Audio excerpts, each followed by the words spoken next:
हाय बच्चों, मैं हूँ सुनील मैम। तो चलिए आज हम लोग फिर से एक बार फिर संस्कृत की क्लास लेते हैं। तो आपको पढ़ाने चल रही हूँ, आप पढ़िए।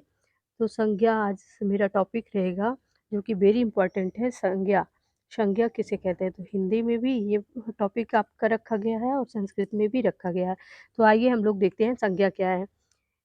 संज्ञा का अर्थ किसी प्राणी, वस्तु, स्थान, गुण, कार्य तथा भाव अथवा वस्तु के नाम को संज्ञा कहते हैं। नाम एवं संज्ञा के दूसरे पर्याय। नाम एवं संज्ञा एक दूसरे के क्या है? पर्यायवाची मान सकते हैं। पर्याय मीन्स पर्यायवाची है। तो आपने देखा संज्ञा क्या है? किसी प्राणी, वस्तु, स्थान, कार्य तथा भाव अथवा वस्तु के नाम को संज्ञा कहते हैं। सिर्फ नाम समझिए, चाहे वह प्राणी हो। प्राणी मीन्स जैसे कह दिया गया जीव जंतु, पक्षी, पशु पक्षी, मानव सब प्राणी है ना। तो सब जीव यानी जिसमें जीव पाया जाता है वो सभी प्राणी हैं। चाहे जानवर हो, चाहे पशु पक्षी हो, चाहे मानव हो, कुछ भी हो। प्राणी, स्थान, स्थान जैसे कहीं हैं आप, जैसे मान लीजिए आप लखनऊ में हैं या आगरा में हैं। राज्य हो गया, स्टेट हो गया, क्षेत्र हो गया, ग्राम हो गया, विद्यालय हो गया, घर हो गए, ये सब क्या है? आपके स्थान में आएँगे। गुण, आप अच्छे हो, ईमानदार हो और या बुरे हो, या आपको कार्य नहीं आता मीन्स ये आपकी विशेषताएँ हैं, यानी गुण है। कार्य, यानी कार्य क्या कार्य है, आप क्या कर रहे हैं, यानी जैसे कहते हैं ना दर्जी मिस्त्रीगिरी, ये सब आपके कार्य हैं, ये भी आते हैं, उसका नाम ही है। अथवा भाव, भाव मीन्स जैसे आपने कहा बूढ़ा, बूढ़ा जाति होता है और बूढ़ा से बुढ़ापा बना, तो बुढ़ापा भाववाचक हो गया। अथवा वस्तु के नाम को, वस्तु के नाम को भी जैसे हो गया, आप कह दिए कि वस्तु, कोई भी वस्तु ले लीजिए आप, जिसे कहते हैं डिब्बा, मेज, कुर्सी, ये सब वस्तुओं के नाम हैं। को नाम यानी नाम, इन सब के नाम को हम क्या कहते हैं? संज्ञा कहते हैं। इसीलिए कहा गया है नाम एवं संज्ञा एक दूसरे के पर्याय हैं। तो आइए देखते हैं कैसे। हमने एक ही लाइन में जो समझा उसको एग्ज़ाम्पल देख के समझाने चल रहे हैं आपको। प्राणियों के नाम, जैसे प्राणियों में हमने बताया ना कि प्राणी यानी पशु, पक्षी, जानवर, मानव सब आ जाते हैं। तो आइए देखते हैं उनके नाम को ही क्या कहते हैं? हम संज्ञा कहते हैं। अब देखते हैं एरावत हाथी, जैसे आपने कह दिया एरावत हाथी, फिर आपने कहा महात्मा गांधी, फिर आपने कहा अटल बिहारी, फिर आपने कहा वाजपेयी, फिर कहा कुत्ता, भैंस, गाय, मच्छर, यानी ये सब क्या है? किसी प्राणी के नाम हैं और इसीलिए उसको क्या कहा जाता है? संज्ञा कहा जाता है। आइए देखते हैं वस्तुओं के नाम। वस्तुओं के नाम, तो वस्तुओं के नाम भी आपका आया है ना उसी में। तो वस्तुओं में क्या हो गया? जैसे जैसे मेज़, कलम, किताब, कुर्सी, रेडियो, फ़ोन, पंखा, यानी कुछ भी, एनीथिंग, कुछ भी जिसका नाम हो, तो वो क्या है? उसको हम कहते हैं संज्ञा। स्थान, अब आइए प्लेस देखते हैं कि प्लेस यानी स्थान, स्थान जैसे हमने बताया था ना दिल्ली, कश्मीर, पाकिस्तान, हिमालय और सॉरी ये गंगा आ गया, गंगा नहीं होना चाहिए था क्योंकि ये तो स्थान नहीं है आपका, लेकिन ये ऐसे जैसे विद्यालय, विद्यालय में भी क्या है? आपका स्थान ही है। घर, घर भी आप कहाँ हो इस समय? घर में हो, तो ये भी एक प्रकार से स्थान प्लेस में आ जाएगा। और ये सब क्या है? इनके नाम सब संज्ञा में आते हैं। आइए भाववाचक संज्ञा को देखते हैं हम। तो भाववाचक जो संज्ञा है उसमें है जैसे भाव, जैसे ईर्ष्या, हम क्या कर रहे हैं? ईर्ष्या दिखाई नहीं दे रहा है ना, आंतरिक है वो। क्या कर रहे हैं? हम जलन कर रहे हैं, ईर्ष्या रख रहे हैं आपसे, द्वेष रख रहे हैं। प्रेम रखना, प्रेम रखना क्या? एक भाव प्रकट करने, ये भी क्या? भाववाचक संज्ञा। शांति, यानी शांति का भाव रखना। शांत जो होता है और शांति, ये आंतरिक है, ये छुआ नहीं जा सकता, इसको टच नहीं किया जा सकता, इसको खरीदा नहीं जा सकता है, मीन्स आंतरिक है। तो इसको हम क्या कहेंगे? भाववाचक संज्ञा। लड़ाई, लड़ाई भी क्या है? आपको दिखाई नहीं दे रही है लेकिन आंतरिक है लड़ाई। कलह, बुढ़ापा, सौंदर्य, ये सब क्या है? भाववाचक संज्ञा है। तो प्राणियों के नाम, वस्तुओं के नाम, स्थानों के नाम, भावों के नाम आदि, इन सब के नामों को हम क्या कहते हैं? संज्ञा। यानी नाम के स्थान पर, वो चाहे प्राणियों के नाम हो, स्थान के नाम हो, गुण हो या कार्य के नाम हो या भाव के नाम हो अथवा वस्तुओं के नाम हो, इन्हीं इन सब के नाम को हम क्या कहते हैं? संज्ञा कहते हैं। तो आइए आगे देखते हैं हम लोग संज्ञा के भेद। क्या पढ़ेंगे अब? संज्ञा के भेद पढ़ेंगे। आपने संज्ञा जाना कि जो नाम के स्थान पर प्रयोग किया जाता है या फिर किसी व्यक्ति, वस्तु, स्थान या प्राणियों के नाम को ही हम क्या कहते हैं? संज्ञा कहते हैं। अब आइए देखते हैं संज्ञा के भेद। संज्ञा के कितने भेद या प्रकार हैं? तो संस्कृत में संज्ञा के 3 भेद हैं। कितने? ये प्रश्न तो यही बन जाता है कि संस्कृत में संज्ञा के कितने भेद हैं? डायरेक्ट पूछ सकता है आपसे। तो कितने भेद हैं बच्चों? 3 भेद हैं। कौन-कौन से? आइए नाम जानते हैं। हो सकता है नाम पूछ ले आपसे कि संस्कृत में संज्ञा कितने प्रकार के हैं? तीनों का नाम बताइए। तो व्यक्तिवाचक संज्ञा, जातिवाचक संज्ञा, भाववाचक संज्ञा। जैसे आपने पीछे समझा था, 1 मिनट आपको पीछे ले जाके आपको समझाना चाहेंगे हम कि आपने पीछे समझा था ये प्राणियों के नाम, वस्तुओं के नाम, स्थानों के नाम, भावों के नाम। तो इसमें व्यक्तिगत रूप से नहीं बताया गया था कि ये कितने प्रकार, इन्हीं में से छाँट के रखा जाए कौन-सा व्यक्तिवाचक है, कौन-सा जातिवाचक है, कौन-सा भाववाचक है। तो आगे आपको समझाने चल रहे हैं, आप यहाँ अच्छे से समझेंगे। आप क्या सम करेंगे यहाँ से अच्छे से समझ लेंगे। तो आइए देखते हैं। व्यक्तिवाचक संज्ञा, जातिवाचक संज्ञा, भाववाचक संज्ञा। तो संज्ञा कितने प्रकार की होती है? 3 प्रकार आपने बताया। कौन-कौन सी? व्यक्तिवाचक, जातिवाचक, भाववाचक। आइए देखते हैं व्यक्तिवाचक संज्ञा किसको कहते हैं। तो चलिए देखते हैं। जिन शब्दों, अब एक-एक शब्द पर ध्यान दीजिएगा। जिन शब्दों से एक ही व्यक्ति, वस्तु, स्थान, प्राणी आदि का बोध होता है, उसे व्यक्तिवाचक संज्ञा कहते हैं। देखो इतनी बड़ी लाइन पढ़ा लेकिन उसमें इम्पोर्टेंट क्या है? एक ही व्यक्ति, व्यक्तिगत रूप, इसीलिए कहा गया व्यक्तिवाचक।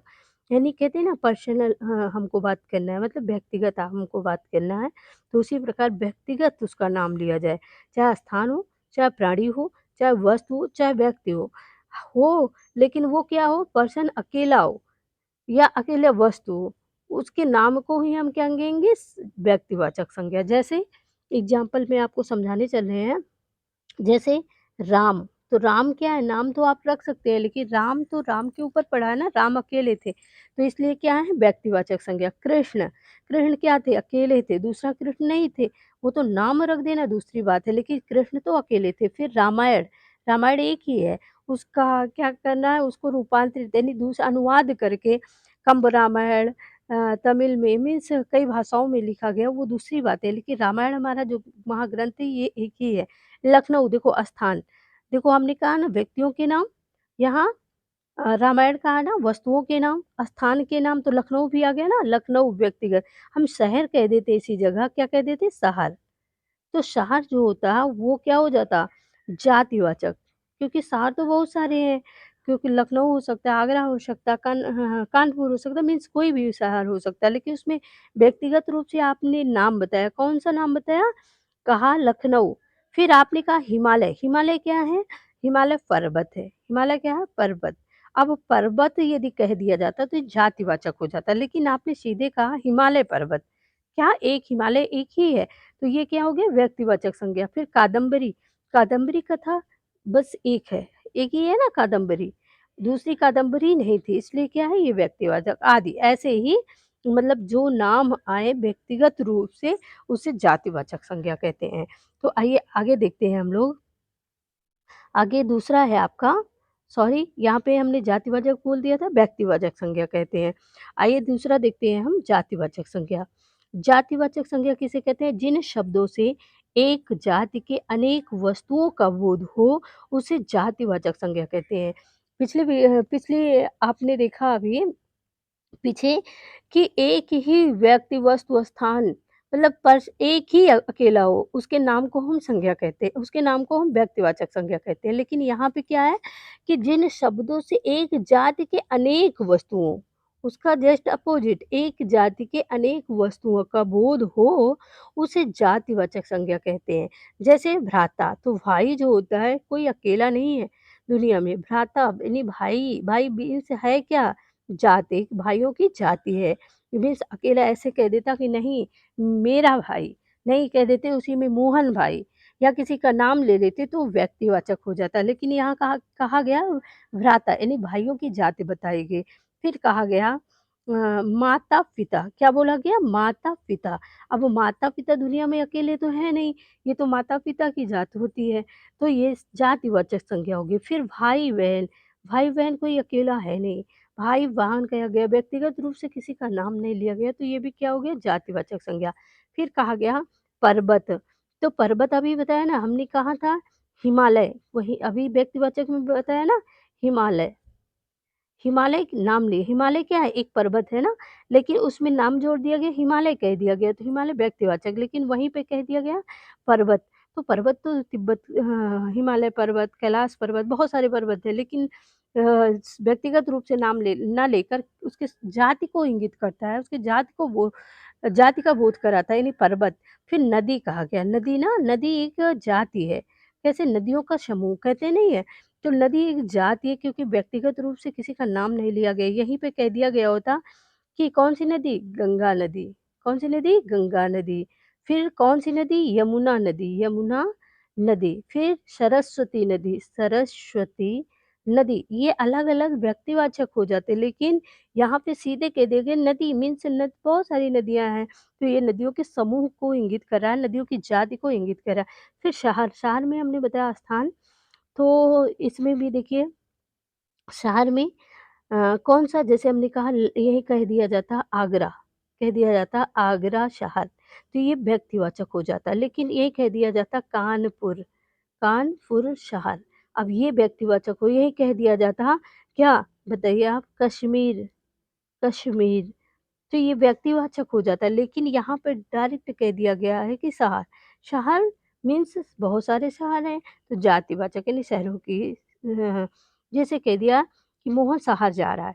अब मोहन कौन से शहर जा रहा है ये पता नहीं है, क्योंकि व्यक्तिवाचक नहीं है, किसी का शहर का नाम नहीं लिया गया, डायरेक्ट कह दिया गया मोहन शहर जा रहा है, मीन्स ये जातिवाचक संज्ञा है। आइए अगला देखते हैं, भाववाचक संज्ञा। चलिए हम लोग भाववाचक संज्ञा पे चलते हैं। आपने व्यक्तिवाचक जाना पहला प्रकार, दूसरा जातिवाचक, और ये तीसरा है आपका, क्योंकि संज्ञा कितने प्रकार की होती है? संज्ञा, तो संज्ञा 3 प्रकार अभी बताया ना, तो आपने क्या कौन-सा पढ़ा? पहले पढ़ा व्यक्तिवाचक, क्या पढ़ा? व्यक्तिवाचक, फिर दूसरा आपने जातिवाचक, अब तीसरा पढ़ाने चल रहे हैं कौन-सा? भाववाचक संज्ञा। तो आइए देखते हैं हम लोग भाववाचक संज्ञा। भाववाचक संज्ञा किसे कहते हैं? जिन शब्दों से किसी वस्तु या व्यक्ति की गुण, दशा तथा व्यवहार का बोध होता है, उसे भाववाचक संज्ञा कहते हैं। एक बार फिर से आप ध्यान से पढ़िए इसको, क्या कह रहा है कि जिन शब्दों से, देखिए, जिन शब्दों से किसी वस्तु या व्यक्ति के गुण, दशा तथा व्यवहार का बोध होता है, उसे भाववाचक संज्ञा कहते हैं। जैसे जैसे आपका मधुरता, मधुरता मधुर से बना है, मधुर, मधुर क्या है? नाम है गुड़ का, गुड़ का नाम क्या है? मधुर। अब मधुर से ता जोड़ देने के कारण क्या होगा? मधुरता, और ता जुड़ गया, मधुरता हो गया नाम इसका, तो ये क्या हो गया? भाववाचक संज्ञा, भाववाचक संज्ञा, भाववाचक संज्ञा हो गया। फिर निर्धन, निर्धन क्या है? नाम है किस चीज़ का? गुण का, कि व्यक्ति निर्धन है, लेकिन इसमें ता जुड़ गया, ता जुड़ने के कारण निर्धनता भाववाचक। मीठा, देखो ये बच्चे अक्सर गलत करते हैं, कौन-सा? मिठास, अभी मिठास बोल देते हैं कि ये तो भैया कौन-सा है? व्यक्तिवाचक या जातिवाचक, लेकिन नहीं, ना तो व्यक्तिवाचक, व्यक्तिवाचक में कह देते हैं कि मीठा, सॉरी, मीठा कह दिया तो ये जातिवाचक हो गया, मीठा, क्या हो जाएगा? मीठा। जब मीठा कह देंगे हम लोग या मिठाई कह देंगे, मिठाई, मिठाई, तो ये क्या हो गया? मीठा या मिठाई हम कहेंगे तो ये जाति हो गई। उसी में कह देते हैं कि कौन-सी मिठाई? कह देंगे जलेबी, जलेबी। अब जलेबी भी मिठाई है ना, अब इसका नाम ले लिए कि जलेबी कह दिया, तो ये क्या हो गया? व्यक्तिवाचक। लेकिन यहाँ मिठास, मीठा से मिठास बना, मिठास क्या हो गया? बहुत मिठास है इसमें, कहते नहीं है, तो ये भाववाचक संज्ञा हो गया। अब उसी तरह इसमें मीठा धन आस से इसमें जुड़ा है, आस प्रत्यय जोड़ने के कारण मिठास बना है। अब इसमें अगला है सुंदरता, क्या है? सुंदरता। अब सुंदरता, सुंदर, सुंदर क्या है? सुंदर गुणवाचक संज्ञा है, गुणवाचक, क्या है? वाचक, सुंदर जात, गुणवाचक, जातिवाचक, गुणवाचक संज्ञा है, और ये क्या? ता जुड़ने के कारण ये क्या हो गया? सुंदरता यानी भाववाचक संज्ञा में परिवर्तित हो गई। तो इस प्रकार कि जिन शब्दों से एक बार प्रकार जिन शब्दों से किसी 1 मिनट। हाँ, तो चलिए फिर से जिन शब्दों से किसी व्यक्ति या वस्तु के गुण, दशा तथा व्यवहार का बोध होता है, उसे भाववाचक संज्ञा कहते हैं। जैसे मधुरता, निर्धनता, मिठास, सुंदरता आदि। आइए आगे बढ़ते हैं हम लोग। तो देखिए, वेरी इंपॉर्टेंट प्रश्नों पे आपको ले जा रहे हैं। आपने संज्ञा समझा होगा कि संज्ञा है क्या? कि जहाँ नाम के बदले जो प्रयोग सॉरी व्यक्ति, वस्तु, स्थान के नाम के बदले जो प्रयोग करते हैं, उनके नाम को ही उनके नाम को ही हम संज्ञा कहते हैं। और संज्ञा के प्रकार कितने हैं? 3 हैं। कौन-कौन से? जातिवाचक, व्यक्तिवाचक और भाववाचक। अब यहाँ क्या कह रहा है कि जातिवाचक संज्ञा से भाववाचक संज्ञा बनाओ। बनाओ होना चाहिए, संज्ञा बनाया, बनाया नहीं, बनाओ, यहाँ पे ओ होना चाहिए, बनाओ। तो कौन सी? जातिवाचक संज्ञा और भाववाचक संज्ञा। 1 नंबर इम्पोर्टेंट है, ये पक्का आएगा, 100% आएगा, आप मान के चलिए। तो ये रटने वाली चीज़ें नहीं होती हैं, समझने वाली चीज़ें होती हैं। दुनिया में बहुत सारे वर्ड हैं, आप कितने वर्ड याद करेंगे, लेकिन यदि एक बार दिमाग पे बैठा लेंगे, तो कभी आपसे भूल नहीं होगी। जैसे जाति, हमने बताया ना जाति क्या है? जैसे शत्रु, शत्रु क्या है? 1-2 नहीं, शत्रु बोला गया, व्यक्तिगत किसी का नाम नहीं लिया गया, शत्रु की एक जाति है, मीन्स बहुत सारे शत्रु हैं। फिर मित्र, मित्र बहुत सारे हैं, मनुष्य, मनुष्य बहुत सारे हैं, ईमानदार, ईमानदार कोई एक व्यक्ति तो है नहीं, किसी एक व्यक्ति के विषय में बोला जा रहा है, ईमानदार बोला जा रहा है, गुण है, तो जातिवाचक। सुंदर, सुंदर कोई एक पर्सन नहीं है, सुंदर बताया जा रहा है, तो ये क्या? जातिवाचक। मिठाई, हमने बताया ना मिठाई बहुत सारी मिठाइयों की जाति है। पहरेदार, तो पहरेदार एक नहीं है, ये जाति पूरे पहरेदार को इंगित कर रहा है, ये डबल हो गया है। पहरेदार, दुकानदार होना चाहिए था यहाँ पे, क्या होना चाहिए था? दुकानदार। तो आप लिख लीजिएगा यहाँ दुकानदार, दुकानदार, क्या होना चाहिए था?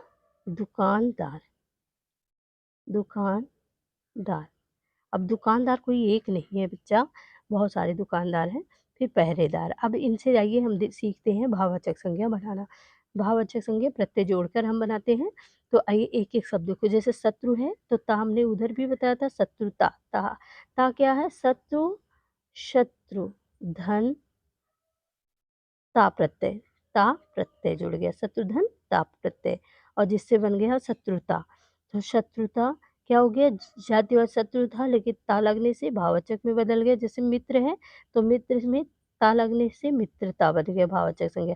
मनुष्य है, मनुष्य में ता प्रत्यय जुड़ गया, मनुष्यता। ईमानदार है तो ईमानदार में ई प्रत्यय जुड़ गया। कौन सा? ई प्रत्यय जुड़ गया। ई प्रत्यय जुड़ने के कारण ये क्या बन गया? ईमानदार से ईमानदारी हो गया, उसकी ईमानदारी है। कहते नहीं है सुंदर थे, ता प्रत्यय जुड़ने के कारण सुंदरता हो गया। मिठाई, मीठा, धन, आई प्रत्यय जुड़ने के कारण, कौन-सा? आई प्रत्यय जुड़ने के कारण मिठाई, मिठाई भाववाचक संज्ञा। मिठास भाववाचक संज्ञा आ से जुड़ेगा, सॉरी हमने ध्यान नहीं दिया। मिठाई है ना, तो मिठाई से क्या हो जाएगा? आ से प्रत्यय जुड़ने के कारण ये मिठास हो जाएगा। फिर पहरेदार, दुकानदार, दुमानदार, ये दोनों वर्ड गलत है, इसको हम काट ही देते हैं, आपको बता दे रहे हैं। यहाँ होना चाहिए था दुकानदार, जिससे आई प्रत्यय जुड़ने के कारण दुकानदारी हो गया। उसी प्रकार पहरेदार, तो पहरेदार का ये दोनों वर्ड छप गए हैं गलत, पहरेदार का पहरेदारी हो जाएगा, आई प्रत्यय जुड़ जाएगा। ये ईमानदार यहाँ पे हो गया है, दोनों वर्ड गलत है, आप सुधार कर लीजिएगा। तो आइए आगे बढ़ते हैं हम लोग। चलिए कुछ प्रश्न आपके लिए इम्पोर्टेंट बनाए हैं। आप अपने ज्ञान को परखिए कि हमने सही से संज्ञा पढ़ा कि नहीं पढ़ा। तो आइए देखते हैं। तो पहला प्रश्न आपका है, वेरी इंपॉर्टेंट है प्रश्न, आप समझ लिए होंगे तो फटाफट उत्तर दे देंगे कि जातिवाचक संज्ञा बताइए। अब पूछा आपसे क्या गया है कि जातिवाचक संज्ञा, तो जैसे आपने ध्यान से पढ़ा होगा तो तुरंत उत्तर देंगे। आपको 2 मिनट हम देते हैं कि जातिवाचक संज्ञा कौन-सा है, आप बताएँगे। तो ए दिया गया है राम, बी कुत्ता, सी गंगा और डी लखनऊ। पूछ क्या रहा है आपसे? जाति। जाति हमने पहले भी बताया ना कि जाति क्या होता है? उसी जाति के कई वस्तुओं को या कई व्यक्तियों को, कई प्राणियों को इंगित करता है। कई तो क्या होता है जातिवाचक संज्ञा। तो कौन-सा हो जाएगा? राम तो अकेले ही हैं, हमने बताया था, ये कौन हो गया? व्यक्तिवाचक संज्ञा। क्या हो गया? व्यक्तिवाचक संज्ञा, व्यक्तिवाचक। लेकिन यहीं पे अम, आपका दूसरा गंगा, गंगा हमने बताया कि नदी जो है, नदी जातिवाचक संज्ञा है, लेकिन यदि उसमें गंगा लगा दिया गया तो क्या हो गया? व्यक्तिवाचक संज्ञा। लखनऊ ये स्थान बोधक है, तो लखनऊ जैसे शहर हो गया, शहर या स्थान, तो ये जातिवाचक है, लेकिन वहीं लखनऊ जोड़ दिया गया, लखनऊ शहर, तो क्या हो गया? व्यक्तिवाचक। लेकिन आपसे पूछ क्या रहा है? जातिवाचक। तो एक ही बच रहा है आपका ऑप्शन कुत्ता। कुत्ता क्या है? नाम नहीं लिया गया, इसका भी, कुत्ते का भी नाम होता है, नामकरण किया जाता है, लेकिन कुत्ता, कुत्ता मीन्स कुत्ता पूरे जाति समूह को, मतलब पूरे समूह को इंगित कर रहा है, एक कुत्ता नहीं है, तो ये जातिवाचक संज्ञा हो गया। आइए आगे बढ़ते हैं हम लोग। व्यक्तिवाचक संज्ञा, क्या बोला गया? कि व्यक्तिवाचक संज्ञा इसमें से कौन-सा है? तो व्यक्तिवाचक संज्ञा कौन-सा है? ऊपर जातिवाचक पूछा गया था, आप दिमाग लगाइए आप, 2 मिनट आपको देते हैं।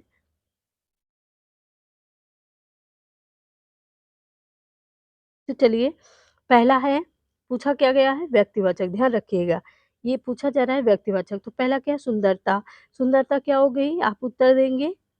तो सुंदरता हो गया भाववाचक। हमने पहले सुंदर क्या होता है? सुंदर जो है जातिवाचक होता है, लेकिन ता प्रत्यय जुड़ने के कारण ये भाव बन गया, तो भाववाचक हो गया। भाववाचक, भाववाचक संज्ञा, भाववाचक संज्ञा। फिर भाववाचक संज्ञा हो गया, फिर मित्रता, ये भी भाववाचक है। और पूछ क्या रहा है? जातिवाचक। मोहन, मोहन व्यक्तिवाचक हो गया, मोहन क्या हो गया? व्यक्तिवाचक, क्योंकि व्यक्तिगत रूप से उसका नाम लिया जा रहा है। तो बचा क्या? पिता, पिता क्या हो गई? जाति, यानी पिता कोई एक नहीं है, पिता तो क्या है? एक जाति है। उसके बाद अगला प्रश्न है आपका, भाववाचक संज्ञा है। भाववाचक संज्ञा आप देखिए, एक-एक को समझिए। आपको 2 मिनट दे रहे हैं, 2 सेकंड दे रहे हैं, आप बताइए। तो आइए देखते हैं, पहला दिया गया है माता, तो माता क्या हो गई? जाति, कोई माता एक नहीं है, सभी माताओं के लिए कहा गया, तो ये जातिवाचक संज्ञा, जातिवाचक, सभी माताओं के लिए कहा गया। फिर पूछ कर रहा भाव, नदी, नदी भी जातिवाचक संज्ञा हो गई। हिमालय, व्यक्तिवाचक संज्ञा, हिमालय, क्योंकि पर्वत जो होता है वो जाति होता है, और जो पर्वत है वो जाति है, लेकिन वहीं पे हिमालय पर्वत कह दिया गया तो वो व्यक्तिवाचक हो गया। व्यक्तिवाचक, तो ये माता जातिवाचक, नदी जातिवाचक, हिमालय व्यक्तिवाचक, बचा कौन? एक, ईमानदारी, ईमानदार एक क्या है? जातिवाचक, लेकिन उससे बन गया भाववाचक संज्ञा ईमानदारी। इसमें से कौन-सा व्यक्तिवाचक संज्ञा नहीं है? आपको बताना है कि व्यक्तिवाचक संज्ञा नहीं है। अब आप बताएँगे, 2 सेकंड दे रहे हैं आपको। तो चलिए, पहला है मोहन, मोहन बताइए कौन-सा है? तो मोहन जो है वो व्यक्तिवाचक संज्ञा है। मोहन क्या है? व्यक्तिवाचक संज्ञा। मोहन व्यक्तिवाचक। रामायण भी व्यक्तिवाचक संज्ञा हो गई। लखनऊ भी व्यक्तिवाचक, सीधे ये प्रश्न तो बहुत ही ईज़ी है। और बचा क्या? आपसे क्या पूछ रहा है? कि व्यक्तिवाचक संज्ञा नहीं है, तो मतलब नदी क्या है? जातिवाचक संज्ञा है। रामायण भी व्यक्तिवाचक, मोहन भी व्यक्तिवाचक, लखनऊ भी व्यक्तिवाचक, नदी आपका क्या है? जातिवाचक, तो यही नदी नहीं है। आइए अगला देखते हैं, और बनाए 3 प्रश्न, इसको देखिए, वेरी इंपॉर्टेंट है। अति लघु में ऐसे भी प्रश्न पूछे जाते हैं, तो जितने प्रकार से प्रश्न पूछे जाते हैं आपके सामने हमने वही रखा है। तो आइए देखते हैं, जातिवाचक संज्ञा के 3 नाम बताइए। तो हमने बताया कि व्यक्तिगत रूप से जातिवाचक पूछा है, तो एक ही जात के कई वस्तुओं को दर्शाता है, कई व्यक्तियों को, प्राणियों को दर्शाता है, उसे हम जातिवाचक, जैसे आपने अभी बताया था माता या पिता, भाई-बहन, कुत्ता, बिल्ली, कोई ऐसे व्यक्तिगत नाम नहीं लिया गया ना। उसके बाद पशु-पक्षी, जैसे उनका नामकरण होता है कि गौरैया पक्षी, और कौन-सा मीन्स ऐसे कुछ भी कहते हैं आप, तो वो क्या होता है? जातिवाचक व्यक्तिवाचक हो जाता है। लेकिन जैसे आपने कह दिया कुर्सी, क्या हो गई? व्यक्तिवाचक, हाँ, कुर्सी जातिवाचक संज्ञा हो गई, इसमें भी वस्तुओं में। लेकिन आपने कह दिया एक कुर्सी, तो ये क्या हो गया? ये एक कुर्सी मीन्स ये व्यक्तिवाचक हो गया। फिर आइए भाववाचक संज्ञा, तो आप लिख सकते हैं, जातिवाचक में लिख सकते हैं, जैसे नदी, क्योंकि इसमें नाम नहीं लिया, गंगा, नदी, सरस्वती, नदी, पर्वत, यहाँ तक कि ज्वालामुखी भी आता है। ज्वालामुखी में भी किलिमंजारो का ज्वालामुखी या सुसुप्त ज्वालामुखी या कुछ भी कहें, ये भी आता है, लेकिन नहीं, नदी रख दिया, पर्वत रख दिया, और आप रख देंगे कोई भी, जैसे रख दिया आपने पुरुष, क्या रख दिया? पुरुष, महिला, कुछ भी, ये जाति को इंगित करता है। आइए फिर देखते हैं, या फिर आपने लिख दिया शहर, या फिर आपने लिख दिया, कुछ भी लिखिए, मीन्स जिसमें नाम ना हो व्यक्तिगत रूप से किसी का, सारे समूह को इंगित करता हो, उसको हम जातिवाचक संज्ञा कहते हैं। भाववाचक संज्ञा के 3 नाम। अब आपको यहाँ लिखना है भाववाचक संज्ञा के 3 नाम। तो हमने बताया कि जो जाति से क्या होता है, भाव में बदल दिया है, यानी प्रत्यय लगाकर, या कभी-कभी उपसर्ग या उपसर्ग लगाकर भी हम क्या करते हैं, उसको बदल देते हैं। जातिवाचक या व्यक्तिवाचक संज्ञा को भाववाचक में विशेषण से भी हम बदलते हैं। तो यहाँ पे क्या पूछ रहा है, सीधे-सीधे ये नहीं पूछ रहा है कि किसे, तो भाववाचक संज्ञा के 3 नाम बताइए। तो भाववाचक में आपको याद होगा क्या, मित्रता, मित्रता, शत्रुता, इसी प्रकार शत्रुता, इसी प्रकार सुंदरता, सुंदरता, सौंदर्य भी है, सौंदर्य, क्योंकि सुंदर ही सिर्फ जातिवाचक है, और सौंदर्य और सुंदरता, ये क्या है, भाववाचक। मित्रता, शत्रुता, ईमानदारी, सुंदरता, ये सब क्या है, भाववाचक संज्ञा। अब व्यक्तिवाचक संज्ञा के 3 नाम लिखिए। तो व्यक्तिवाचक में तो कुछ भी लिख सकते हैं, क्योंकि नाम व्यक्तिगत रूप से, जैसे हमने बताया रामायण, गीता, भागवत, क्योंकि अकेले-अकेले है ना, भागवत, कुछ भी आप लिख सकते हैं। या लिख दिए शिव, शिव एक है ना, कृष्ण, राम, मीन्स जो भी लिखो, मीन्स नाम होना चाहिए व्यक्तिगत रूप से उसका, तो उसको हम व्यक्तिवाचक संज्ञा कहते हैं। तो बच्चों, आज की क्लास कैसी लगी आप कमेंट के माध्यम से बताएँगे। यदि पसंद हो तो लाइक भी देंगे। थैंक यू, धन्यवाद।